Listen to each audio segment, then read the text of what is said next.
보디발의 집에 가정총무로 들어가서 요셉은 자신의 삶에 최선을 다했습니다.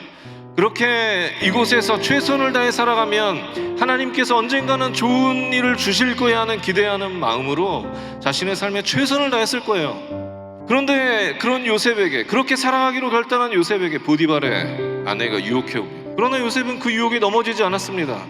옷이 벗겨질 정도로 그 유혹 앞에서 강하게 뿌리치고 뛰쳐나왔습니다. 왜?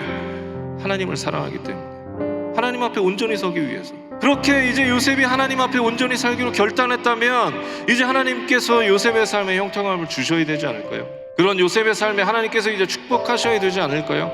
그런데 요셉에게 또 다른 고난이 찾아옵니다. 보디발의 아내 모함으로 인해서 요셉이 왕의 감옥에 갇히게 됩니다. 그 감옥은 한번 들어가면 쉽게 빠져나올 수 없는 그런 감옥이었습니다. 얼마나 절망적이었을까요?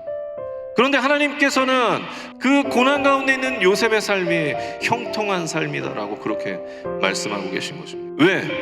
그 고난 가운데 함께 하시는 그 하나님을 경험할 수 있기 때문에, 그 고난 가운데 하나님 앞에도 기도할 수 있고 하나님 앞에도 무릎 꿇을 수 있기 때문에 하나님께서는 고난 가운데 있는 그 요셉의 삶이 곧 형통한 삶이었다라고 그렇게 말씀하고 계신 것입니다.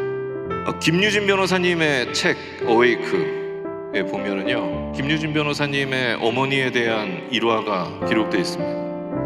정말 멀쩡하시던 어머니가 암 판정을 받으셨는데 절망적인 것은 의사들도 제대로 치료할 수 없는 희귀한 판정을 받으셨다고 합니다. 그런데 김유진 변호사님이 그 상황에서 하나님 앞에 이렇게 기도했다고 합니다. 하나님, 저를 사용해 주세요. 저 여기 있습니다.